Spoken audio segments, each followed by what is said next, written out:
Vivir en la Italia de Benito Mussolini significaba existir dentro de un sistema que aspiraba a controlar no solo la política y la economía, sino también la mente, los sentimientos y la conducta cotidiana de millones de personas. El fascismo no era únicamente un régimen de gobierno, era una forma de vida impuesta desde arriba, una ideología que se infiltraba en cada gesto diario, en cada palabra pronunciada y en cada silencio mantenido por miedo.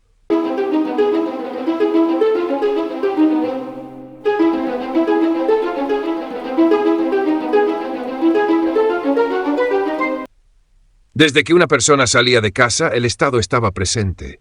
Las calles estaban llenas de símbolos fascistas, banderas, estandartes, águilas, fascios romanos y consignas patrióticas pintadas en paredes y edificios públicos. El rostro de Mussolini aparecía constantemente, mirando con expresión severa y decidida, como si vigilara a la población. La idea era clara: el Duce estaba en todas partes, siempre atento, siempre al mando. La propaganda funcionaba como un ruido de fondo permanente. La radio, uno de los medios más poderosos de la época, transmitía discursos del Duce que eran escuchados en bares, plazas y hogares. No escuchar o no mostrar entusiasmo podía levantar sospechas.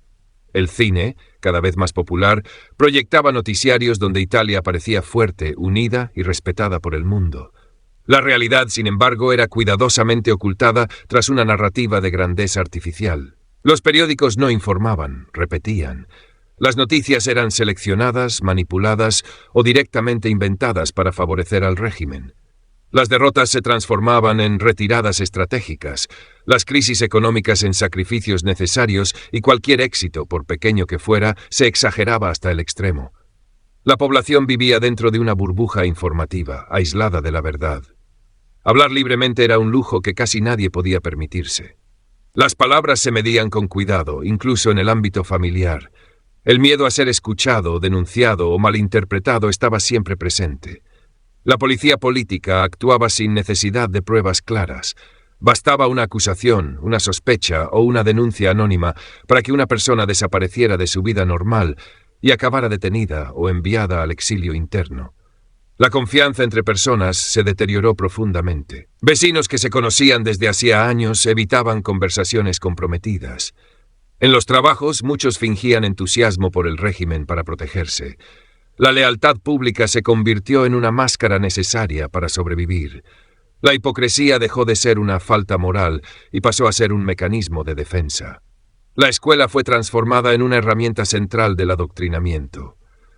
Desde edades muy tempranas, los niños aprendían que el fascismo era el destino natural de Italia y que Mussolini era el hombre que había salvado al país del caos. La historia se reescribía para glorificar la violencia, el imperialismo y la obediencia ciega. El pensamiento crítico era eliminado sistemáticamente. Los jóvenes eran incorporados a organizaciones fascistas obligatorias, donde la disciplina militar ocupaba un lugar central. Marchaban en formación, aprendían a usar armas simbólicas y repetían consignas patrióticas. Estas actividades no eran opcionales. Negarse significaba quedar marcado como enemigo del régimen. El objetivo era claro: crear generaciones que no supieran vivir fuera del fascismo. La presión psicológica sobre los jóvenes era enorme. Desde pequeños se les enseñaba que el valor individual no importaba frente al bien del Estado. La identidad personal se diluía en una identidad colectiva forzada. La duda era vista como traición, la desobediencia como un crimen. Muchos crecieron sin conocer otra realidad, convencidos de que el mundo solo podía funcionar de esa manera. En la vida adulta, el control continuaba. Los hombres eran constantemente empujados hacia el ideal del soldado, fuertes, disciplinados, agresivos y dispuestos al sacrificio. Mostrar miedo, cansancio o desacuerdo era signo de debilidad. El régimen glorificaba la guerra como una prueba de carácter y una necesidad histórica. La violencia se normalizó como herramienta política y social. Las mujeres vivían bajo una presión diferente, pero igualmente opresiva. El fascismo las redujo a su función reproductiva. Ser madre no era solo una elección personal, sino un deber patriótico. El Estado intervenía incluso en la vida íntima, premiando a las familias numerosas y castigando socialmente a quienes no cumplían con ese modelo. La libertad personal de las mujeres fue severamente limitada. En el trabajo, la situación tampoco ofrecía refugio. Los sindicatos independientes fueron destruidos y sustituidos por organizaciones controladas por el Estado. Estas no defendían a los trabajadores, sino que servían para imponer disciplina y evitar cualquier forma de protesta. Las condiciones laborales eran duras, los salarios bajos y la posibilidad de reclamar prácticamente inexistente. La economía se presentaba como fuerte y autosuficiente, pero la realidad cotidiana era de escasez y desigualdad. Muchas familias vivían con lo justo, dependiendo de raciones limitadas y haciendo verdaderos malabares para sobrevivir. El mercado negro se convirtió en una salida habitual para quienes podían permitírselo, mientras los más pobres sufrían las consecuencias de la propaganda vacía. En el campo, la vida era especialmente dura. Los campesinos seguían trabajando la tierra en condiciones precarias, con pocas mejoras reales.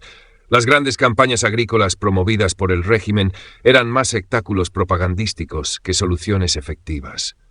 La pobreza rural persistía, aunque el discurso oficial hablara de progreso y modernización.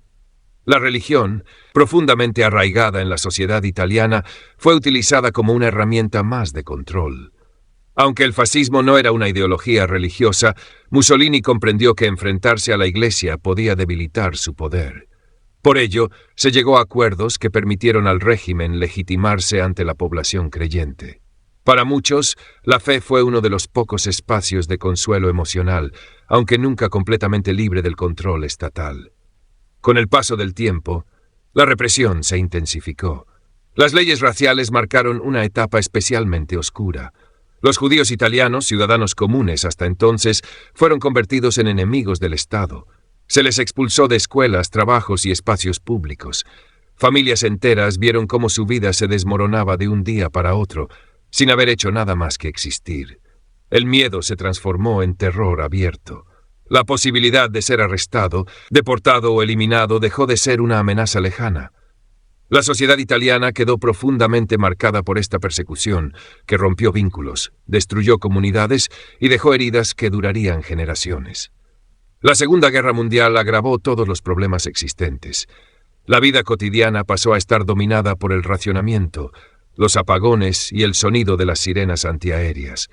Las ciudades eran bombardeadas, las familias se separaban y la muerte se volvió una presencia habitual. El discurso oficial seguía hablando de gloria y victoria, pero la realidad era de sufrimiento constante. Los soldados enviados al frente descubrieron rápidamente que la guerra no tenía nada de heroica. Mal equipados, mal alimentados y mal dirigidos, muchos murieron lejos de casa. Las cartas que llegaban a Italia hablaban de frío, hambre y desesperación, aunque muchas eran censuradas para ocultar la verdad. A medida que las derrotas se acumulaban, la fe en Mussolini comenzó a romperse. La imagen del líder infalible se desmoronó lentamente. Sin embargo, incluso en ese momento, expresar descontento seguía siendo peligroso. El miedo continuó gobernando hasta el final.